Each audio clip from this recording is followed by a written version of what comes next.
Ya quiero saludar a nuestro entrevistado del día de hoy. Hoy nos acompaña aquí en piso Julio Fernández, economista, jefe del Centro de Estudios Económicos de la UIP. ¿Qué tal, licenciado? ¿Cómo estás? Muy buenas tardes. Buenas tardes, Romina. Un gusto saludarte a vos, a tu equipo y a la audiencia. Licenciado, queremos hablar contigo acerca de industrialización de materia prima. Estuvo dando vueltas en varios medios digitales este tema y queremos conocer tu opinión. ¿Tenemos potencial, tenemos capacidad para esto? Claro que sí. Aún si no tuviéramos materia prima, hay países que no tienen, pero lo industrializan. Pero de todas maneras Paraguay tiene calidad de materia prima. Hoy está resurgiendo el tema del algodón. Tenemos madera, tenemos productos agroalimenticios de gran calidad. Tenemos una gran cantidad de materia prima, incluso ni aún si lo tuviéramos, o sea, Suiza no tiene un gramo de cacao y produce el mejor chocolate del planeta, así que Paraguay tiene un gran potencial de industrializar su materia prima y eso evidentemente implica un salto importante para nuestra economía. Vender 10 toneladas de algodón representa $15.000 de ingreso al país, si consideramos que está a $1.500 la tonelada. Pero de 10 hectáreas se pueden producir 50.000 camisas. Y si lo exportamos y está, digamos, lo vendemos a $20, supera el $1.000.000. Es decir, $15.000 versus $1.000.000, grande la diferencia. Y por otro lado genera una cadena importantísima de valor agregado con mano de obra más calificada. Se demanda más, digamos, más especialidades. Entonces, evidentemente, impactan de manera muy significativa en toda la economía. Licenciado, y si tenemos capacidad y tenemos potencial, ¿por qué no lo hacemos? Yo creo que falta, muchos países que lograron industrializarse tuvieron fuerte apoyo también de la política pública. Es decir, Paraguay tiene muy buena política en materia de vivienda. Hoy, hace años atrás se tomaron decisiones respecto, por ejemplo, a los créditos. Aparece AFD y finalmente empezamos todos a hacer nuestras viviendas con créditos blandos. Bueno, la industria tiene una particularidad, no es que tiene, digamos, un ciclo de producción 2 veces al año, 1 vez al año como la agricultura. Entonces los créditos están generalmente preparados para este tipo de emprendimientos, pero la industria necesita, digamos, años de gracia, tasas más largas, tasas más bajas y plazos más largos. Entonces, así como lo hizo Taiwán, como lo hizo Corea del Sur, como lo hizo en algún momento Brasil, se requiere una política industrial específica y principalmente el tema del financiamiento es clave. Pensemos nomás en esta empresa tan poderosa que se ha instalado en Paraguay, Paracel. ¿Cuánto tiempo de maduración va a tener hasta que produzca?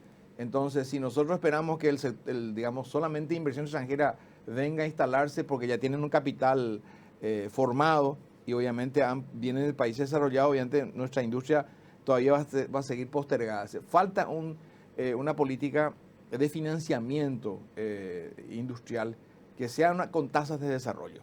¿Qué es lo que viene también reclamando ya hace un buen tiempo la CAPRO, ¿verdad? Con la industrialización de la soja para las aceiteras, que tienen potencial, que hay capacidad ociosa, pero que no lo pueden hacer, es justamente por este tema y por algo también que ellos mencionaban, licenciado, que es algo me vas a corregir, del IVA, devolución del IVA, ¿puede ser? Sí, obviamente requiere mucho incentivo el tema industrial. Por otro lado, también uno dice, pero ¿por qué si hay tanta liquidez en el sistema no acceden a crédito? Bueno, hay que considerar que esa liquidez súper abundante que tiene la banca paraguaya es todos son fondos de corto plazo. Es decir, los ahorristas paraguayos ahorran a 1 o 2 años nada más. ¿Por qué? Porque tenemos una postergación ya de la reforma del sistema de pensiones. Otros países han logrado reformar su sistema y hay países, por ejemplo, como algunos países de Centroamérica, República Dominicana, Bahamas, Barbados, todos esos países tienen ya unos fondos de reserva que son para el largo plazo. Obviamente uno no va a requerir su dinero sino hasta en 40 años cuando se llega a jubilar. Entonces esos fondos de largo plazo en muchos países alcanzan la mitad del Producto Interno Bruto. Entonces hay fondos suficientes de largo plazo para, digamos, los créditos industriales. Pero en el caso de Paraguay, gran parte de la liquidez es de corto plazo y por otro lado tenemos un sistema de pensiones que, digamos, no está reformado y obviamente nos genera un excedente importante. Entonces, necesariamente tiene que haber un impulso fuerte de la política pública. Y obviamente invertir en sectores que son rentables. Y evidentemente hay muchos sectores que han sido motivados. Por ejemplo, la maquila es un ejemplo de buena política. El objetivo fue generalmente, el objetivo específico es aumentar el empleo porque no se le cobra casi impuestos. Y hoy está generando una gran cantidad de empleo, por un lado formal, y por otro lado también ha diversificado la exportación de Paraguay, y eso hace de que seamos más resilientes incluso a los shocks. Decíanme, sigo con el tema de la CAPRO, licenciado, porque ellos también hablan como una discriminación, ¿verdad? Porque dice que es la única industria que no tiene, acá lo tengo anotado, no tiene derecho a la devolución del IVA. Entonces, uno se pregunta, ¿por qué la única industria que no tiene derecho Por eso a eso? yo creo que efectivamente tiene que haber un paquete especial. Entiendo que ahora hay intenciones de mejorar significativamente digamos, el apoyo a la industria, porque nosotros estamos trabajando de la OIP por pedido incluso del propio Ministerio de Economía y Finanzas, en coordinación con ese ministerio y además con el Ministerio de Industria y Comercio y con apoyo de la OIT. Estamos levantando una encuesta a 1.500 empresas, que en este caso son asociadas a la OIP, para diagnosticar efectivamente cuál es la necesidad de financiamiento que tienen, cuánto crecerían si tuvieran créditos blandos, a qué tasas podrían ellos ser susceptibles de tomar créditos, cuánto impactaría en el empleo, cuánto están ahora mismo empleando y cuánto aumentarían su empleo. Y evidentemente, en qué piensan invertir. Estamos levantando y eso, todavía tenemos algunas dificultades para levantar toda la información, pero ya el Ministerio de Economía nos está pidiendo que pasemos la información porque evidentemente hay intenciones de dar ese salto. Paraguay necesita urgentemente. Estamos muy contentos con todo las noticias que tenemos de los récords en exportación. Obtención de grado de inversión. Por un lado, y por otro lado tenemos récord en muchas exportaciones de productos primarios, pero no genera mucho valor agregado a la economía cuando exportamos materia prima. O sea, por eso mencionamos el caso del algodón versus la tela o los tejidos o la ropa. Entonces, si uno industrializa todo lo que tiene, evidentemente se libra también de esta volatilidad de los precios. Tuvimos ahora una gran producción primaria de los commodities y resulta que los precios cayeron. Entonces, los productos industrializados tienen menos volatilidad. No es lo mismo el tomate, que un día está por el piso, otro día está por el techo, que la conserva de tomate. Entonces, si uno logra dar ese paso, y creo que tiene que ser deliberado ese proceso, tiene que ser intencional. Por lo menos desde la OIP estamos trabajando en ver cuáles son los sectores, cuáles son las cadenas que pueden ser, para también orientar al sector inversionista, porque Paraguay sí tiene un problema serio todavía de debilidad institucional, pero una vez corregido ese tema, mejorado significativamente, vamos a traer más capitales. Entonces, tenemos unos mercados vecinos que son gigantescos. ¿Cuáles serían, licenciado? Aquellos sectores. Los mercados a donde podemos llegar con la industrialización. Brasil tiene 210 millones de habitantes. Nosotros con 1% de Brasil ya duplicamos nuestro Producto Interno Bruto. De hecho, que funciona muy bien el tema, gran parte de la maquila va a ese país. Entonces, no necesitamos ni siquiera salir del continente, del subcontinente. Acá Sudamérica, acá Mercosur. Tenemos Mercosur, tenemos Chile, igual por supuesto que hay que buscar mercados más exquisitos también. Pero con el 1% del PIB de Brasil, nosotros ya, digamos, tenemos un gran salto porque ahora que ya sabemos que somos 6.100.000, somos una economía muy pequeña. Sao Paulo tiene más de 20 millones. Entonces el mercado vecino, y ahora que Argentina está logrando poco a poco restablecerse, probablemente también va a ser un mercado interesante. Entonces tenemos que buscar cadenas en las que salgamos ganando todos. Y por supuesto que también hay otros mercados interesantes que existen en el mundo, pero hay mercado suficiente. Para dar un detalle importante, en el año 2030 se estima que va a haber cerca de 5.000 millones de personas en el mundo en la clase media. La clase media es altamente demandante, la clase media representa un mercado poderosísimo para las compras y principalmente la gente va a seguir requiriendo productos que nosotros podemos generar.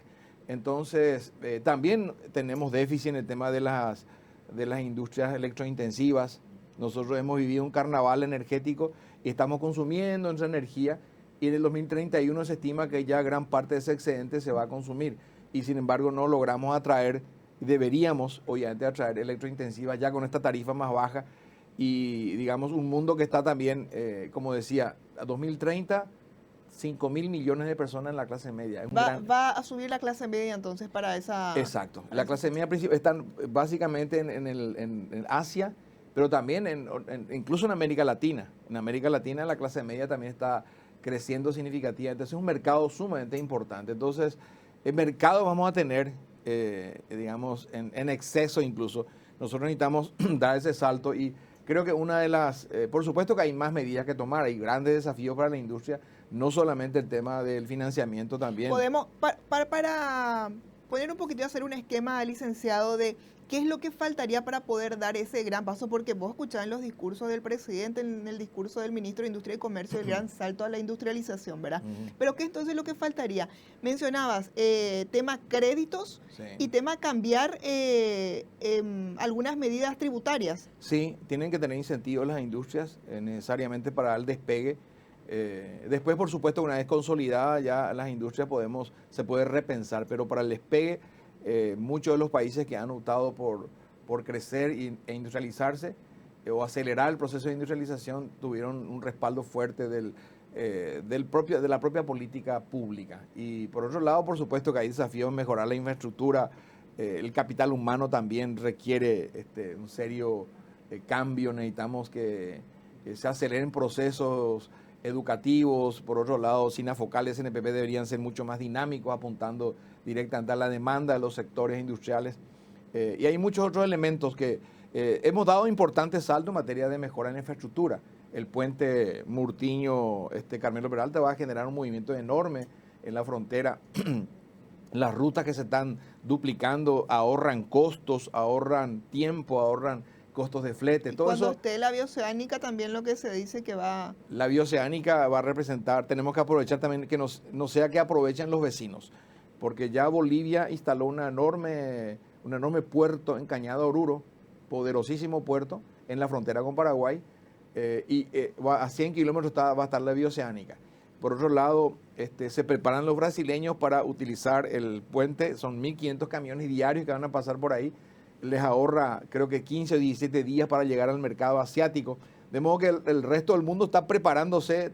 Cuando uno mira, tuve la oportunidad de explorar la página de Itamaraty y encontré las presentaciones del ministro de Relaciones Exteriores de Brasil mostrando toda esa zona con estudios, qué van a necesitar. Van a necesitar construir un frigorífico por su carne. O sea, el mundo se mueve rápido y bueno, yo creo que la política pública también debería apoyar y el sector privado, a pesar de, digamos, las dificultades, igual se está moviendo con mucho dinamismo. Por eso es que uno se fija hoy y efectivamente el sector industrial está creciendo. Incluso cuando uno mira el tema crediticio, ve que la tasa de morosidad del sector industrial es la más baja entre todos los sectores.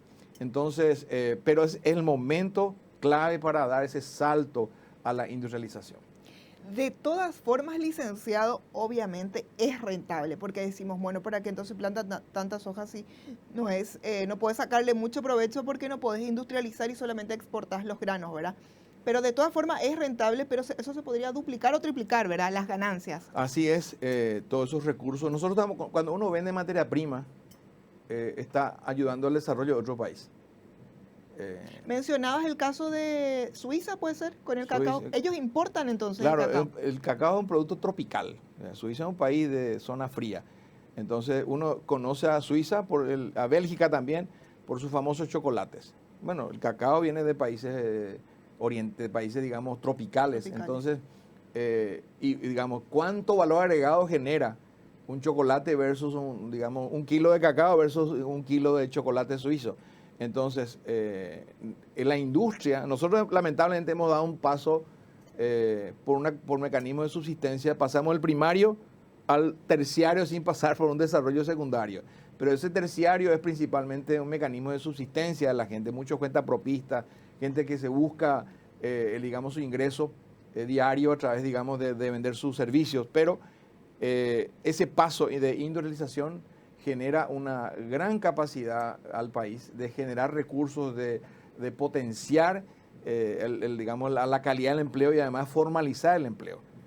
Cuando uno tiene industrias que finalmente se consolidan, tiene empleo de calidad, genera más recursos y por otro lado también somos menos vulnerables a los shocks, porque cualquier sobreproducción agropecuaria tira los precios para abajo, pero si uno lo industrializa es otro tema, no, digamos, esa volatilidad es mucho menor cuando se venden o se exportan productos industrializados.